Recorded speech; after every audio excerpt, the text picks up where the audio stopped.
और इनका दरिया बढ़िया लगता है कि उनका दरिया बढ़िया लगता है, ये तो हम नहीं बताएंगे, ये जनता बताएगी। को जीने दीजिए। और आप लोग तो खैर कहना नहीं, आप लोग तो खुद ट्रेंडिंग स्टार और चोर स्टार हैं। आप उनको चोर चोरावो गावो लिखो, बस ये काम में झकास कुर्ता करिया लागला है, संवरिया बढ़िया जनी बनाई बड़ी बढ़िया। नमस्कार, मैं रेहान और आप देख रहे हैं जनता सिटी। अभी हम बक्सर के किला मैदान में हैं, जहां पे एक भोजपुरी गीत गायक जो कि एक केसारी, इनका गाना केसारी लाल यादव, इनका गाना चुरा कर और अपने स्टूडियो से गाकर उसको डालते हैं, क्योंकि 4 महीना पहले ये गाना को इन्होंने रिलीज कर दिया था। और 4 महीना के बाद आज 3-4 दिन पहले केसारी लाल यादव उस गीत को गाते हैं और बहुत ज्यादा उनका उसी गाने, इन्हीं को कहा जाए, इन्हीं के गाना को चुरा कर पहले 2 महीना पहले ये गाना गाते हैं, थोड़ा सा इधर उधर करके गाना में चेंजिंग ला देते हैं और फिर जाकर लाखों व्यू उठाते हैं। और इस छोटे कलाकार का जहां तक देखा जाए तो बड़े कलाकार मन तोड़ते हैं। क्या सही कह रहे हैं कि गलत कह रहे हैं? सबको प्रणाम बा, जो भी भैया के देखिए जनता सिटी, और भैया के प्रणाम बा रेहान भैया के। और हमारे सबसे पहले 3 मंथ पहले गाना आई रहे दरिया में बढ़िया लगिला, जगह के आज 2 दिन पहले खेसारी भैया रिलीज करले बनी जी। 4 लाइन गाना के बोल बताएं जो अपन गाना गईले रहे, रहुआ गाना जोड़ रहे गाना रहे कि हर की राउर तो मुसकिया पिया जन ले वाला गे जी, बोलिया तो मिठाई सूद खोआ लागे जी, रौरा में झकास कुर्ता करिया लागला है, संवरिया बढ़िया जनी बनाई बड़ी बढ़िया लागला, संवरिया बढ़िया जनी बनाई बड़ी बढ़िया लागला। गाना कितना दिन पहले रहुआ गईले रही? ये गाना हम 3 मंथ पहले गईले रही। और केसारी लाल यादव ये गाना के कब गईले बड़न? 2 दिन पहले। तो उनकर गाना के क्या बोल रहे हैं? उनको ये कि दाऊर तो मुसकिया पिया जन ले वाला गे जी, उगले बड़े ये बोलिया तो मिठाई पचमे वाला गे जी, पचमे वाले बड़े वो बड़ा सुन लाइन बा कि रौरा में झकास कपड़ा करिया लागेला, कपड़ा करिया गेले बड़े हमर कुर्ता करिया, बस अपन के फर्क बा। और वो गाना गा के रिलीज करके कहीं ना कहीं अगर देखा ले तो तहां लोग नियन जितना भी छोट कलाकार बा मन तोड़े वाला काम करता हूं। तो मन तोड़े के आज नया काम भैया। अमू डेयरी आपके लिए लाया है फुल क्रीम दूध, टोन्ड दूध जो आपकी हड्डियों को बनाए मजबूत। पियो अमू डेयरी का दूध और शरीर को रखे तंदुरुस्त। कॉल नाउ। ओकनी की काम है बा, चोरावो गावो लिखो, बस ये काम बा, दूसरा को का फेमस है। वीडियो में अखिलेश कश्यप बोल देले बा राउर गीत के बोली।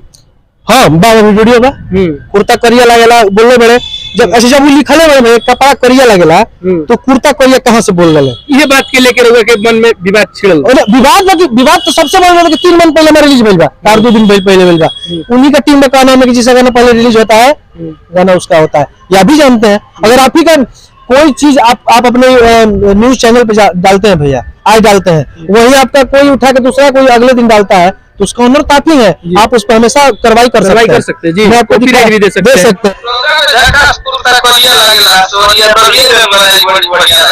जब वो कपड़ा करिया लिखे हैं तो कहां से आगे उनमें कुर्ता करिया कैसे बोल दिए? इसका मतलब जरूर हमारे सुने हैं, सुन के लिखे हैं, तो कहने का मतलब यही है। तो खेसारी लाल यादव को आप क्या कहना चाहेंगे? हम यही कहना चाहेंगे कि आप लोग सुधर जाइए, छोटे कलाकार को जीने दीजिए। हम लोग भी 2 रुपए बटोर के 2 रुपए जुगाड़ करके स्टेज प्रोग्राम करके अपना काम हम लोग चलाते हैं, अपना घर परिवार चलाते हैं। तो आप लोग छोटे कलाकार को जीने दीजिए। और आप लोग तो खैर कहना नहीं, आप लोग तो खुद ट्रेंडिंग स्टार और चोर स्टार हैं।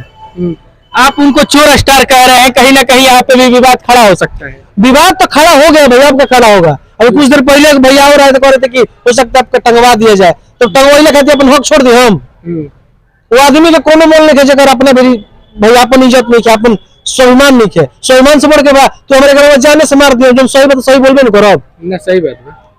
बार बार भोजपुरिया में ऐसा देख सकते हैं आप कि बार बार भोजपुरी कलाकारों के साथ कहीं ना कहीं ऊपर नीचे होता है। और आने के बाद इनका गीत खेसारी लाल यादव अपने स्टूडियो में बैठकर 4 दिन पहले उस गीत को गाते हैं और गीत को गाने के बाद फिर जाकर इन्हीं का गाया हुआ गीत ये डालते अपने वीडियो पे, अपने स्टूडियो से, और काफी लोग उनको सपोर्ट करते हैं क्योंकि इनका बात ऐसा है। आपका उस वीडियो पे कितना रिस्पॉन्स आया? 1000 1000 हमारे 700 सब्सक्राइबर बढ़े जी, अपने खुद चैनल पे, अपने official channel 700 subscriber 1000 viewer 3 month में 1000 भइल रहा। लेकिन जहिया से विवाद भइल बा तो 1700 भइल बड़े अब भैया। अब क्या लगता है कि और वीडियो ज्ञान बढ़ी कि ना? अब का बढ़ी भैया 1700 उनकर 3.5 मिलियन चल गए, हमर 1700 कहे के मतलब है कि हमर 1000 रहे न तो हम खुश रहे। ठीक बा। अच्छा एक बात बताई, हमारा घर है कपड़ा बा, हम रख देले बनी घर, हमारी कोनो काम के नहीं होता, क्या मतलब चोरा लेम कपड़ा है हमारे। कितना गीत गइले बनी? अभी तक बहुत सारा गीत, अभी कुछ दिन पहले 1 साल पहले गीत हमारा बढ़िया बाजा रहे कि गीत रहे कि कहरे लगलू सदिया दहरदिया हमारा होता लागता हरदिया तोहार हो।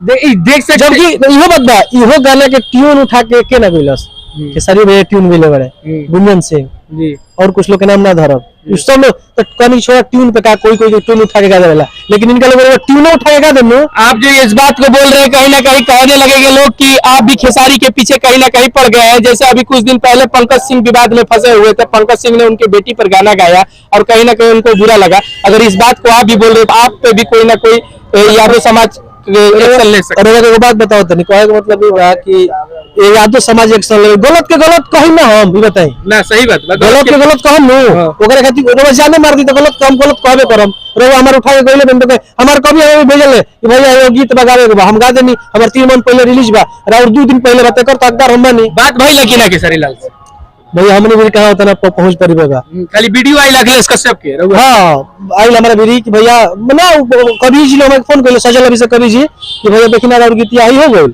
हमने वाला गीतिया तुम सुना नहीं तो कहीं तो सेम बा। फिर हमारा को वीडियो क्लिप हो गया, देखिए रौरे वाला बतिया गावत रहे लाइव में, और सुनाई नहीं तो कहीं को नहीं है। क्या नाम हुआ आपका? मनीष सिंह नाम है भैया।